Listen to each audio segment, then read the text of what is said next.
When we switched to online learning, much of the responsibility shifted from the teachers to the pupils.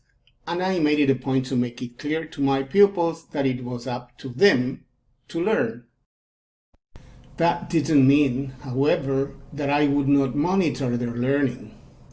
It meant that I would give them a lot of opportunities to improve their knowledge of English, their listening comprehension, their reading comprehension, their command of vocabulary, their writing, and also their speaking.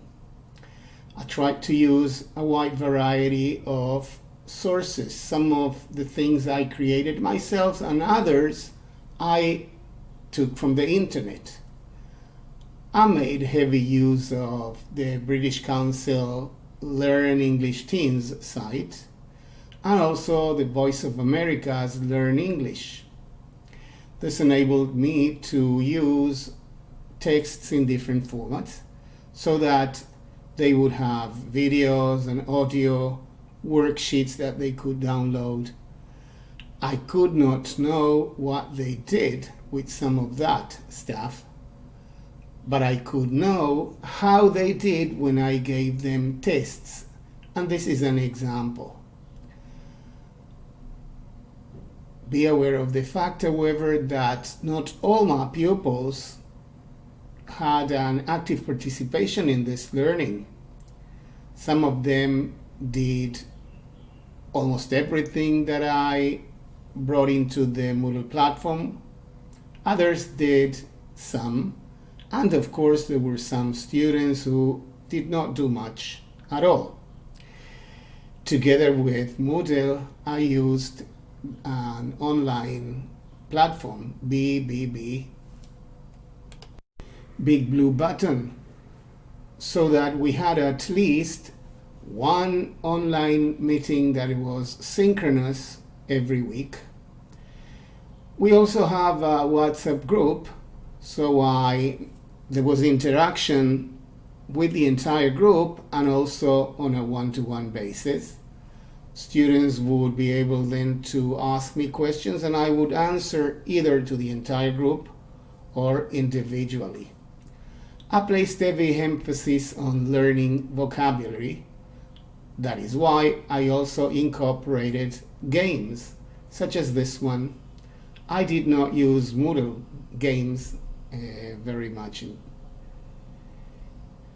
Notice please that with every listening comprehension activity there was a possibility of writing too, and there were times when I would ask pupils about what they thought about what they had listened.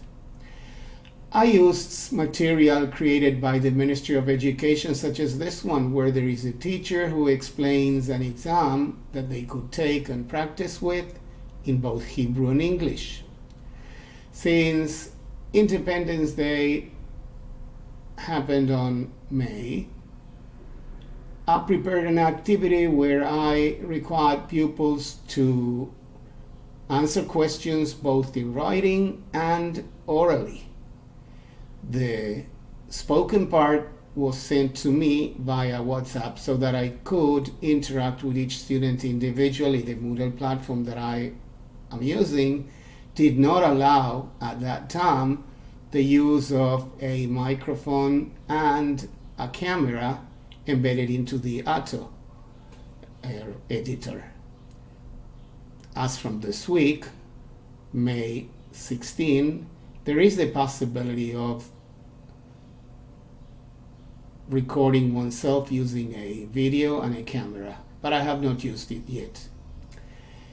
We have gone back to school, so pupils have not done all the activities that I created since last week.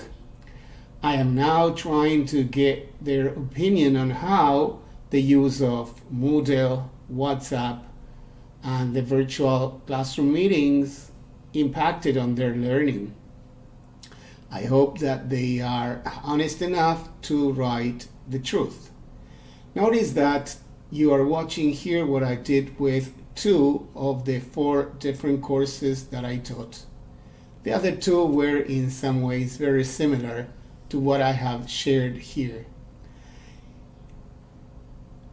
I believe that it has been a very interesting experience, and I hope students will continue to use Moodle as we go along. We are nearing the end of the school year and the final exams of the students, matriculation exams. So I hope that next year, when I use Moodle again with these students and with new ones, I can get much more out of this than I have done so far. Very much for your time, and goodbye.